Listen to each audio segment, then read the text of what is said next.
When we were growing up, my brothers and sisters would always joke around with my mom and dad and say, you know, we're going to pick your nursing home one day. You better be nice to us. Now that I'm older and I have a child, not so funny.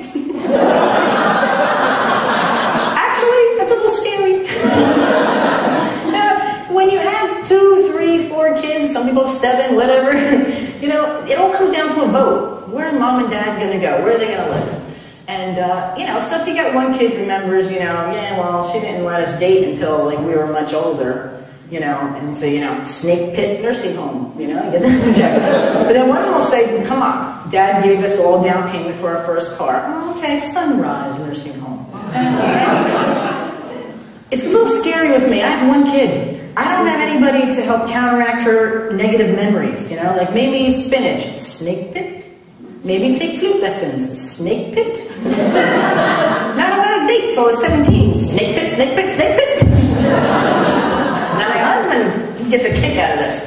He says because his family averages age about 67 years old. Mine, we live to about 90 or so. And he says, I'm just going to be up in heaven, beer in one hand, remote in the other, going, I told you should have given her a cell phone.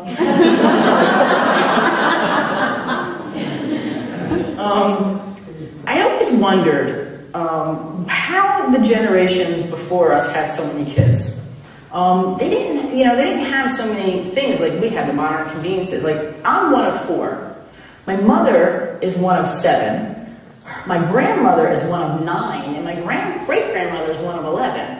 That's a lot of kids. And you gotta think about it back then. They had, they didn't have food processors and blenders and all that kind of microwaves. They didn't have that kind of stuff. What they had, my great-grandmother, now she had 9 kids, when she was during her childbearing years, she had an ice box.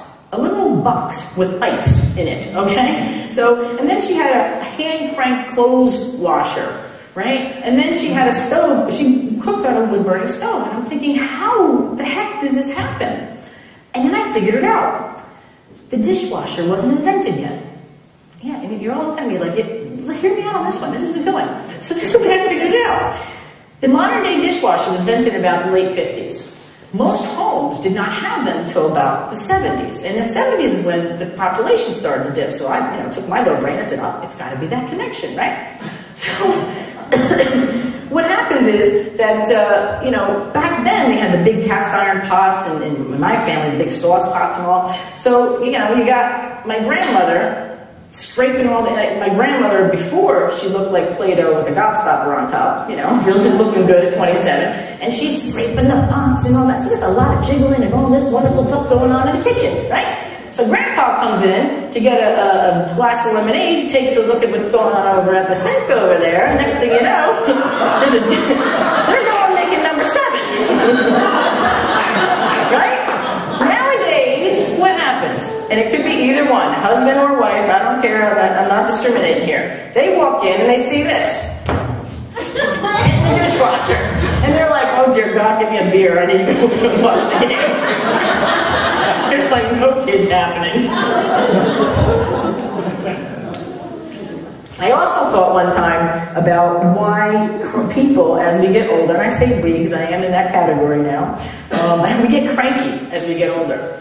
Don't you people sit around and think about such things like this? No. I do it all the time. So anyway, I wonder, why people get cranky in their old age. And I learned why firsthand.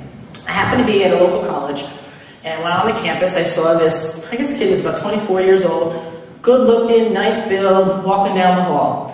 And he had the jeans when they come down, so his BBDs were hanging out, his pants were really low, and he had a hole in the back of his underwear.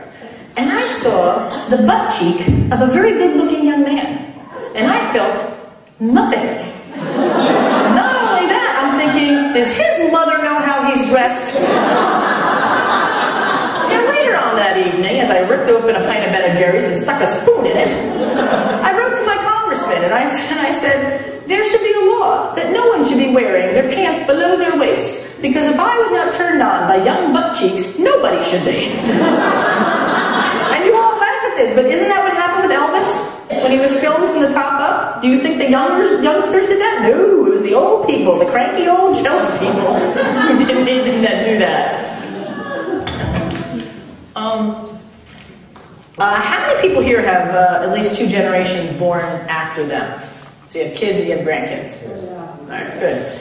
I always remember that old saying when they would say, I hope you have a kid just like you. And it really never hit me until now. I'm thinking, yeah, that could be pretty sweet, right? I mean, there's got to be nothing like the joy of seeing your grandchild treat your child the way she treated you. And I'm thinking, I was a lot older when I had my daughter, so I don't know if I'm going to really experience this magnificent moment. I said, because, by the time she gets married and has a kid, she's in the audience. By the time you get married and have a kid, in that order, by the time that happens, I'm going to be so old, I'm not going to be looking for karmic retribution. I'm going to be looking for my teeth so I can eat my dinner.